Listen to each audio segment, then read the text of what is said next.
सच्चिदानन्दरूपाय विश्वोत्पत्त्यादिहेतवे तापत्रयविनाशाय श्रीकृष्णाय वयं नमः।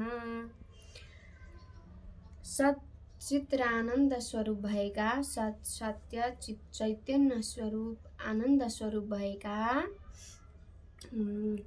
विश्वोत्पत्ति विश्वको सृष्टि स्थिति र संहार गर्ने विश्वको उत्पत्ति गर्ने तापत्रय विनाशाय तीन प्रकारका ताप आध्यात्मिक ताप आदि भौतिक ताप र आदि दैविक ताप त्यस्ता तीन प्रकारका तापहरू नष्ट गर्नेवाला सबैको हृदयमा वास गर्नेवाला आनन्द स्वरूप भएका त्यस्ता श्रीकृष्णलाई वयं नमः हामी नमस्कार गर्छौं।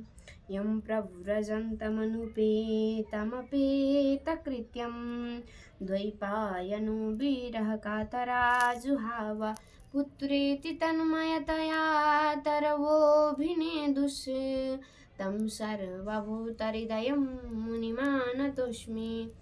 श्री सुखदेव स्वामी चाहिँ आफ्नो माताको गर्भमै हुँदाखेरि सम्पूर्ण श्रीमद् भागवतको ज्ञान प्राप्त गरिसक्नु भएको थियो र आफ्नो माताको गर्भबाट बाहिर निस्किसकेपछि जन्मिसकेपछि सांसारिक माया मोह यो माया लभ सब केहीमा नफसी सबै घर परिवार सबै त्यागेर सांसारिक माया मोह सबै त्यागेर वनतर्फ प्रस्थान गर्नुभयो र आफ्नो पुत्र त्यसरी वनतर्फ प्रस्थान गरेको देखेर उहाँको पिता वेदव्यासजी पुत्र विरहमा पुत्रको पछाडि दौडन लाग्नुभयो। हा पुत्र भन्दै र वृक्षहरूले पनि उत्तर दिन थाले ध्वनि दिन थाले।